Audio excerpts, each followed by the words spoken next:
Everyone, welcome to online classes of Saraswati education group Bhadraju. कल की date में क्या है कि कल की डेट में कोई वीडियो नहीं आ पाया, उसके लिए मैं भाई I am very very sorry. But कल क्या है कि भाई थोड़ा दुर्घटना हो गई थी मेरे साथ में, इसमें मेरा मोबाइल टूट गया और बाकी मेरे कुछ जगहों पे मतलब इस टाइम भी बहुत ज्यादा दर्द हो रहा है, ऐसे मानो आप लोग। फिर भी मेरा प्रयास, संस्था का प्रयास सफल हो, आप लोगों को पूरा फायदा मिले, वीडियो सीरीज ना रुके, इसलिए मैं ये वीडियो आप लोगों के लिए बना रहा हूँ। कोई अगर इसमें प्रॉब्लम हो तो आप लोग मेरे को कमेंट बॉक्स में लास्ट में कमेंट जरूर करें।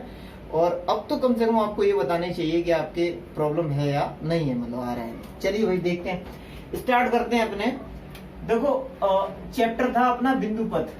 अब बिंदु पथ में मैंने आपको बताया था कि भाई दो क्वेश्चन बनेंगे, एक छठा एक 20वां, है ना। छठवां क्वेश्चन 1 नंबर का, 20वां क्वेश्चन आपके 3 नंबर का, यानी 4 नंबर का टॉपिक है। तो जो 1 नंबर वाले क्वेश्चन होंगे वो तो बिल्कुल इजी रहेंगे, लगभग उनको पहले अपन फोकस करते हुए ये क्वेश्चंस कुछ देखते हैं। तो 10.1 से मैंने स्टार्टिंग से ही स्टार्ट कर दिया है। मान लो किसी बच्चे को प्रॉब्लम ही हो, क्योंकि मैंने आपको बताया था ये ज्योमेट्री का पार्ट है भाई, इसमें most of the time problem रहती है बच्चों को, तो इसलिए अपने स्टार्ट करते हैं भाई। पहला है आपका question true and false type, है ना।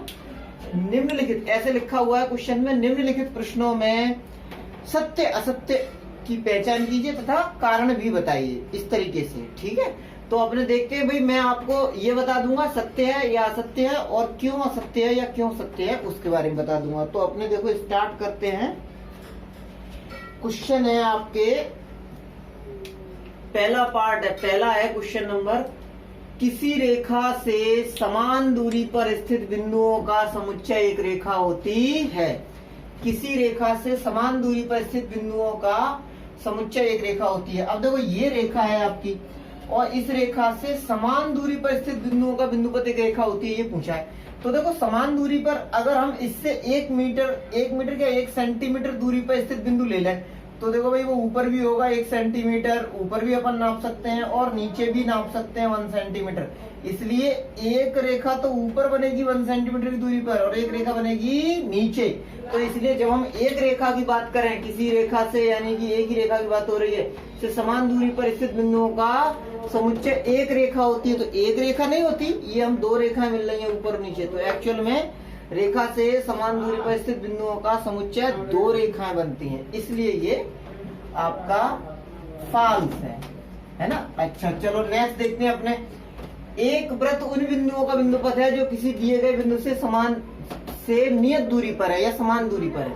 तो ये तो वैसे ही है, बिंदुपथ के आधार पर वृत्त की परिभाषा मैंने आप लोगों को बताई हुई है, वैसे भी सभी जानते ही हैं कि भाई जब वृत्त खींचते हैं तो इस तरीके से बनता है। आपका कंपास की 2 लेग होती हैं, है ना, एक फिक्स लेग होती है और एक मूवेबल होती है, जिससे यू करके ऐसे बन जाती है। यानी फिक्स लेग और मूवेबल लेग की बीच की डिस्टेंस हमेशा समान रहती है, और उस दूरी को अपने त्रिज्या बोलते हैं, और उसी को यहाँ पे नाम नियत दूरी दिया गया है। यानी कि हम ये अगर हम बिंदु ले लें, ये दिया है जो किसी दिए गए बिंदु से, तो अगर ये हमारा दिया गया बिंदु हो तो इससे समान दूरी पर स्थित बिंदु का बिंदुपथ, यानी ये दूरी सदैव समान होगी, इसको अपने त्रिज्या बोलते हैं, इसलिए ये सत्य है। दूसरा सत्य है, और आप लोग इसके कारण में दे सकते हैं बिंदुपथ की परिभाषा से, है ना, सत्य है।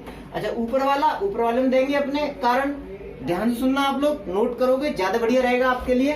तो देखो कारण सीधे सीधे है भाई, ऊपर वाले में किसी रेखा से समान दूरी पर स्थित बिंदुओं का समुच्चय एक रेखा होती, तो एक नहीं होती रेखा, वो 2 रेखाएं होती हैं, है ना। तो आप लोग लिख सकते हो चित्रानुसार, है ना, ये देखो ये चित्र है, तो आप लोग लिख सकते हो चित्र के अनुसार किसी रेखा से समान दूरी पर स्थित बिंदुओं का बिंदुपथ एक नहीं 2 रेखाएं होती हैं, अतः दिया गया कथन असत्य है। दूसरे में आप लोग बिंदुपथ की परिभाषा से या बिंदुपथ के अनुसार, है ना, या है ना वृत्त की परिभाषा के अनुसार लिख देंगे, क्योंकि हमें पता ही तो परिभाषा ही लिखी हुई है, इसलिए ठीक है जी। चलिए नेक्स्ट देखते हैं अपने। 3 दिए गए बिंदु संरेख तभी होंगे जब वे एक रेखा के बिंदुओं के समुच्चय के अवयव नहीं हो। 3 दिए गए हैं बिंदु, है ना, 3 बिंदु दिए गए हैं, और इनके बारे में कहा गया है कि ये संरेख तब होंगे जब रेखा, अरे संरेख का मतलब ही होता है भाई, संरेख का मतलब ये कि एक रेखा पर होंगे, लेकिन हमसे वाक्य ये कह रहा है कि एक रेखा के बिंदुओं के समुच्चय के अवयव नहीं है, यानी एक रेखा पर स्थित नहीं है। जब एक रेखा पर स्थित नहीं है तो संरेख कैसे हो सकते हैं, और इसमें दिया गया संरेख है, इसलिए ये कथन भी आपका फॉल्स यानी कि गलत है। तो अपने देखते हैं भाई, सीधे सीधे इसमें हम लिखेंगे चूंकि है ना संरेख बिंदु एक रेखा पर स्थित होते हैं तथा दिया गया कथन हमें यह इंगित नहीं करता, इसलिए असत्य है। चलो नेक्स्ट पे चलते हैं। अपने 1 नंबर का क्वेश्चन आएगा तो बहुत ज्यादा डिटेल में नहीं लिखना है अपने को, केवल सत्य असत्य भी लिख के आते हैं तब भी सफिशिएंट है। चलो भाई नेक्स्ट है अपने, 2 रेखाओं से समदूरस्थ बिंदुओं का बिंदुपथ दोनों रेखाओं के समांतर रेखा होगी। हाँ भाई, तो जब हम इसकी बात करते हैं 2 रेखाओं से समदूरस्थ बिंदुओं का बिंदुपथ, तो वो 2 रेखाओं से ये 2 रेखाएं हो गई, इनसे समदूरस्थ, इन दोनों से समान दूरी पर स्थित जो बिंदु होंगे वो बीच में होंगे ना, बीच में आते हैं तो वो एक ही रेखा होगी, इसलिए ये वाला सत्य है। तो यहाँ पे लिख देंगे सत्य है ना, क्योंकि वही रेखा होती है, इसलिए दिया गया कथन सत्य है। और फिर इस कथन को वापस लिख सकते हो आप लोग, चूंकि 2 रेखाओं से समदूरस्थ बिंदुओं का बिंदुपथ क्या है, दोनों रेखाओं के समांतर रेखा होगी। देखो दोनों रेखाओं के समांतर बीच में रेखा होगी, ठीक है। चित्र के अनुसार लिख सकते हो, चित्र बना के दिखा सकते हो अपने रीजन में, ये चित्र है। नेक्स्ट देखेंगे नंबर 5, 2 दिए गए बिंदुओं से समदूरस्थ बिंदुओं का बिंदुपथ उन बिंदुओं को मिलाने वाली रेखा का लंबवर्धक है। तो इसको मैं आपको बता चुका हूं पहले ही भाई, मैंने आप लोगों को परिभाषा के अनुसार बताया था कि 2 दिए गए जो बिंदु हैं, इनसे समदूरस्थ बिंदु अगर हमें देखना है तो इनको मिलाने वाली रेखा की जो लंब समद्विभाजक रेखा होगी वो हो जाएगी। तो इसलिए ये सत्य है और आप यहाँ पे लिख सकते हो परिभाषा के अनुसार। दोबारा पढ़ लेते हैं अपने, 2 दिए गए बिंदुओं से समदूरस्थ बिंदु का बिंदुपथ उन दोनों बिंदुओं को मिलाने वाली रेखा का लंबवर्धक है।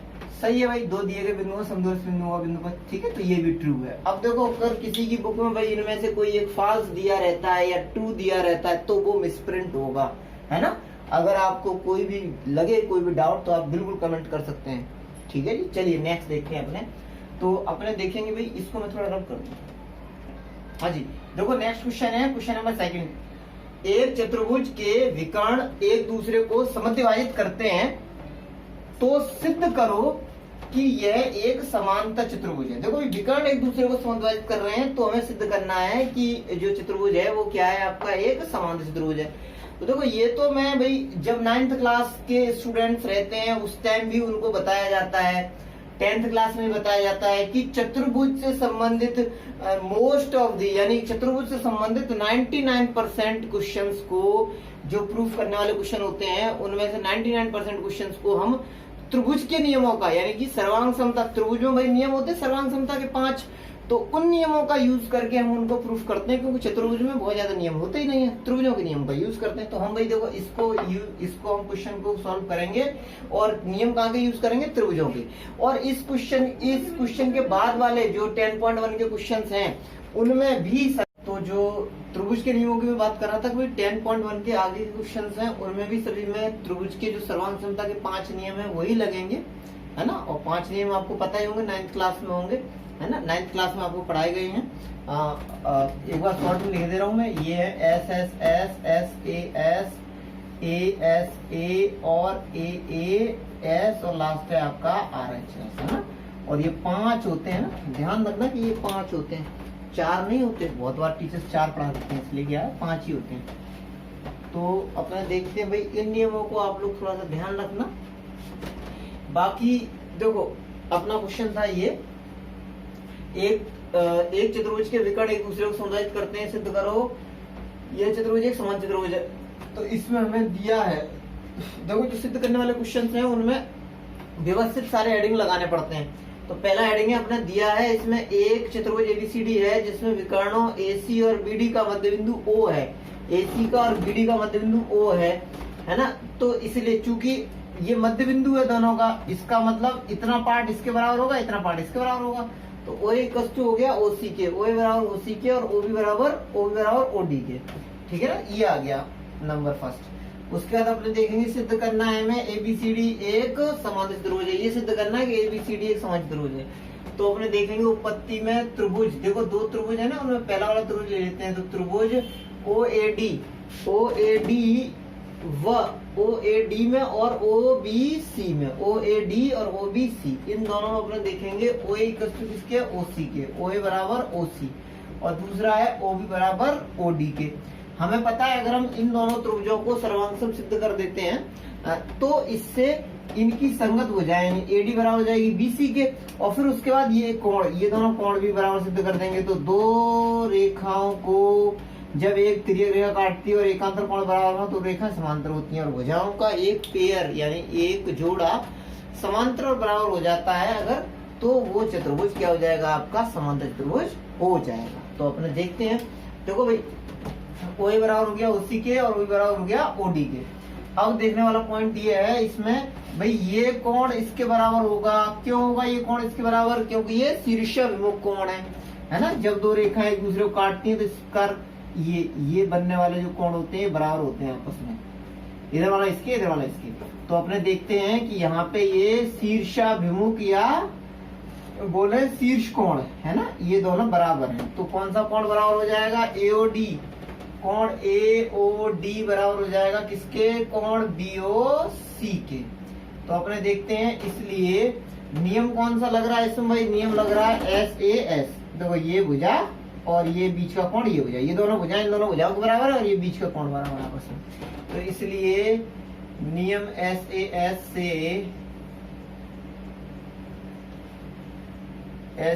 से त्रिभुज, कौन सा त्रिभुज है, OAD सर्वांग सम है त्रिभुज BOC के।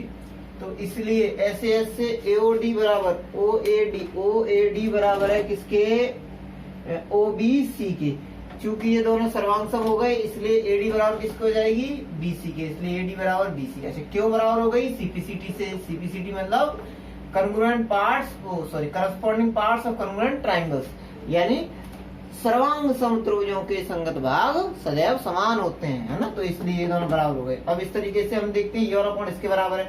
तो आपने देखो भाई AOD, ये कोण DAO है ना, एंगल DAO कोण DAO बराबर किसके है, आपके कोण DAO बराबर है किसके, BCO के, बराबर है BCO। इसीलिए अब देखो ये दोनों बराबर हैं तो पूरे कोण भी समान होंगे, इसलिए DAC, इसलिए देखो DAO और DAC है तो सेम ही ना। तो DAC बराबर किसके हो गया, एंगल BCA के, एंगल हो गया BCA के, ये भी CPCT से। इसलिए क्या हो गया आपका, चूंकि ये बराबर है ना, इस वजह से भुजाओं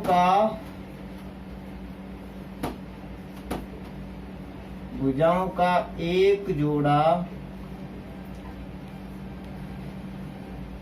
समांतर व समान होने के कारण,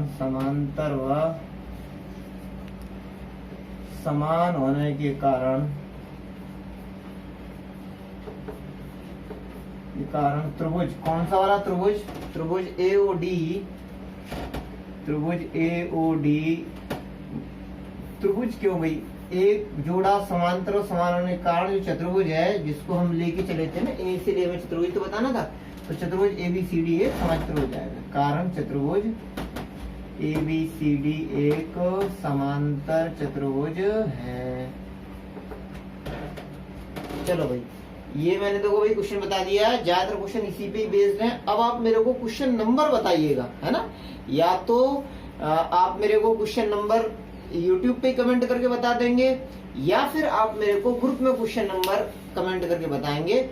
उन क्वेश्चंस को मैं स्पेशली इसमें समझाऊंगा, वरना तो इस तरीके से फिर हम लोग ऐसे पार नहीं पा पाएंगे। तो कंसेप्ट हमने ये आपको बता दिया है, बाकी क्वेश्चन नंबर आप बताएंगे तो वो इस तरीके से बता दूंगा मैं कि आपको मेमोराइज हो जाएगा तभी के तभी, है ना। बाकी मैंने आज काफी प्रयास किया है अस्वस्थ होने के बावजूद, आप थोड़ा सा देखिएगा और मेरे को क्वेश्चन नंबर बताइएगा, फिर मैं अगले चैप्टर्स लूंगा अगर आपके कोई भी कमेंट इस चैप्टर में टफ क्वेश्चंस के बारे में नहीं आते हैं तो, है ना।